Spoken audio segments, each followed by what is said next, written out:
Hello everyone, एक बार फिर आपका स्वागत है हमारे यूट्यूब चैनल पर। जैसा कि आप जानते हैं कि एसएससी जीडी की वैकेंसी आ चुकी है और मैं आपके लिए स्पेशली एसएससी जीडी की जो प्रीवियस ईयर के रीजनिंग के क्वेश्चन है उसकी सीरीज लेकर आया हूं। तो जो भी इस चैनल पर नए जुड़े हैं तो कृपया चैनल को सब्सक्राइब कर लीजिए और आइए देखते हैं कि इसके जो बेहतरीन सवाल हैं एसएससी जीडी के प्रीवियस ईयर के वो कैसे हैं। जैसे कि पहला सवाल दिया है कि दी गई श्रृंखला को पूरा करने के लिए प्रश्न चिन्ह के स्थान पर कौन सा अक्षर आएगा। तो क्या करेंगे आप, सबसे पहले तो आप इसकी कोडिंग करेंगे। ए आता है 1 पर, डी 4, जे 10, एम 13।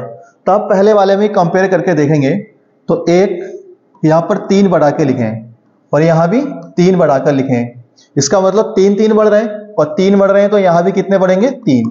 और जब 3 बढ़ेंगे तो 4 और 3 7 और 7 पर क्या आता है जी। तो आप ऑप्शन से देखें तो जी जो दिया एक बार यहां दिया है और एक बार यहां दिया है, इसका मतलब हमारे पास जो 2 विकल्प है वो तो गलत हो गए। अगला देखेंगे, जे आता है 10, 13, 19 और ये 22। तो आप देखेंगे 10 के बाद कितने बढ़ा दिए 3, तो इसका मतलब 13 के बाद भी कितने बढ़ेंगे 3 और जब 13 में 3 बढ़ाएंगे तो कितने हो जाएंगे 16 और 16 पर क्या आता है पी। 16 पर तो आएगा पी आएगा और 16 के बाद कितने बढ़ेंगे 3, तो 3 बढ़ाए तो कितने मिल जाएंगे 19 और 19 में 3 बढ़ाए तो मिल जाएंगे हमको कितने 22। इसका मतलब है कि हर संख्या में कितने बढ़ाए जा रहे हैं 3 और जब 3 बढ़ाए जा रहे हैं तो जी के बाद पी आएगा और जी के बाद पी कौन से में दिया है, तो जी के बाद पी दिया है ऑप्शन नंबर 4 में। तो राइट आंसर होगा इसका option number 4, G P V F.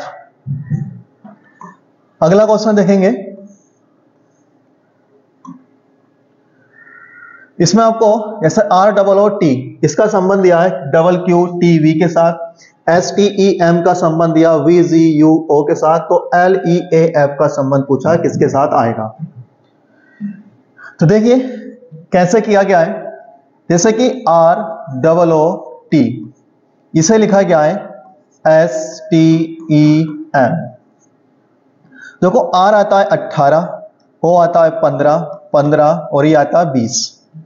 ऐसे ही एस आता है 19 पर, टी आता है 20 पर, ई आता है 5 पर और एम आता है 13 पर।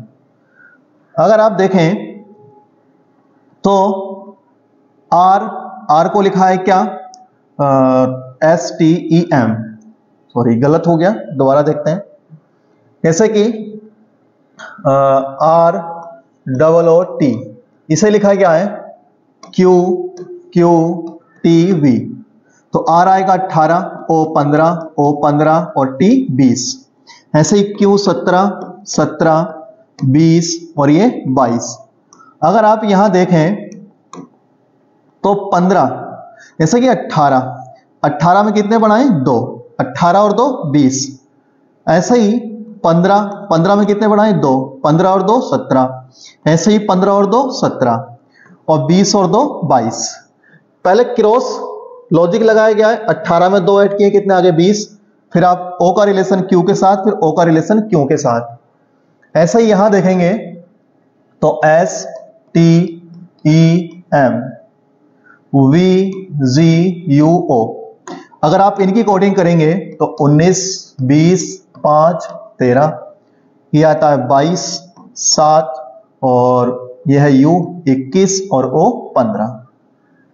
देखिए 19 में कितने ऐड करें 2, 20 में कितने ऐड करें 2 और 5 में कितने ऐड करें 2 और 13 में ऐड करें 2, यानी +2 +2 +2 +2। लेकिन इसमें क्रम के अनुसार नहीं है, पहले आप पहले वाले का रिलेशन तीसरे वाले के साथ लगाएंगे। तो ऐसे ही जो एल आएगा 12 पर आता है, ई 5 पर आता है, ए 1 पर आता है और एफ 6 पर आता है। तो पहले वाले का रिलेशन जब तीसरे वाले के साथ लगाएंगे तो 12 और 2 कितना हो जाएगा 14। ऐसे ही 5 में जब 2 ऐड करेंगे तो 7 और 1 में 2 ऐड करेंगे तो 3 और 6 में 2 ऐड करेंगे तो 8। तो 7 3 14 8, तो 7 पर क्या आएगा जी और 3 पर क्या आएगा सी, 14 पर एन और एच पर 8 पर क्या आ जाएगा एच। तो जी सी एन एच, तो जी सी एन एच कौन सा ऑप्शन दिया है ऑप्शन नंबर 1 जी सी एन एच। तो राइट आंसर होगा इसका ऑप्शन नंबर 1 जी सी एन एच। नेक्स्ट सवाल है हमारे पास सात व्यक्ति A S D F T E और जी एक सीधी पंक्ति में उत्तर की ओर मुख करके बैठे हैं। ई के बाएं केवल 3 व्यक्ति बैठे हैं। जी और एच ई के निकटवर्ती पड़ोसी हैं।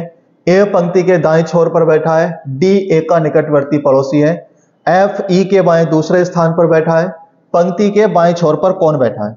देखिए ये 7 व्यक्ति हैं और एक पंक्ति में उत्तर की ओर मुख करके बैठे हैं, तो बैठाएंगे कितने? 7 व्यक्ति। कह रहे हैं ई के बाएं केवल 3 व्यक्ति हैं। अगर मान लीजिए अगर यहां पर ई है, यहां पर ई है, तो इसके बाएं केवल 3 व्यक्ति होंगे, एक यहां और एक यहां। कितने होंगे? 3 व्यक्ति। फिर कह रहे हैं ए पंक्ति के दाएं छोर पर है, इसका मतलब ए यहां आ गया, तो हमारे पास कितने व्यक्ति हो गए? 3, एक 4 और एक 5। यहां कितने होंगे? 7, 2, तो कितने हो जाएंगे? 7। डी ए का निकटवर्ती पड़ोसी है, तो डी कहां आ जाएगा? यहां। और जी और एच ई के निकटवर्ती पड़ोसी हैं, तो ई के जो पड़ोसी हैं वो जी या एच हैं, या तो जी या एच यहां होगा या फिर जी या एच यहां होगा। और फिर कह रहे हैं एफ ई के बाएं से दूसरे स्थान पर है, तो एफ जो आ जाएगा वो यहां आ जाएगा। एफ ई के बाएं से दूसरे स्थान पर है, तो ई का बायां दूसरा क्या हो गया? ये। अब जो जी एच है उनकी कंफर्म नहीं है कि वो यहां पर है यहां पर है। अगर जी यहां पर है तो एच यहां होगा, अगर जी यहां पर है तो एच यहां होगा। बच गया कौन? टी, तो टी बैठेगा यहां पर। तो पूछा है पंक्ति के बाएं छोर पर कौन बैठा है, तो पंक्ति के बाएं छोर पर कौन बैठा है? टी। तो राइट आंसर होगा इसका ऑप्शन नंबर 1 टी। अगला प्रश्न देखेंगे। इन्हें आपको क्रम में लगाना है। ये जो शब्द दिए हैं 5, इन्हें आपको क्रम में लगाना है, आरोही क्रम में, कि पहले स्थान पर कौन सा आएगा, दूसरे स्थान पर कौन सा आएगा, और तीसरे पे, चौथे पे और 5वें पे। तो आप देखेंगे यहां जो एस ई है ये सब में क्या है? कॉमन है। जब एस ई सब में कॉमन है तो इसका अगला अक्षर देखेंगे यहां पर M M N P R. अगर M M N P R में देखें तो एम पहले आता है, तो 1 या 2 में पहले स्थान पर आएगा। और जब 1 या 2 में पहले स्थान पर आएगा तो यहां पर एम है, यहां भी एम है, आप कंफर्म नहीं कर सकते।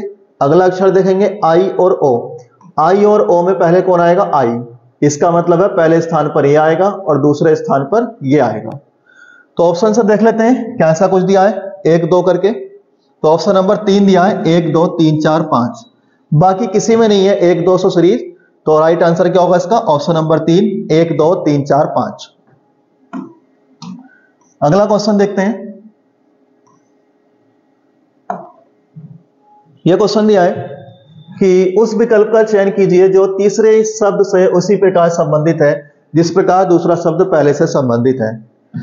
तो यह मुंबई का संबंध दिया महाराष्ट्र से, तो भोपाल का संबंध पूछा है किससे होगा। तो जो मुंबई है वो कहां है? महाराष्ट्र के अंदर है, तो ऐसे ही भोपाल जो है वो कहां पर है? मध्य प्रदेश के अंदर। तो राइट आंसर होगा इसका ऑप्शन नंबर 1 मध्य प्रदेश। अगला क्वेश्चन है कोडिंग डिकोडिंग का, और इस क्वेश्चन का आंसर आपको कमेंट बॉक्स में बताना है।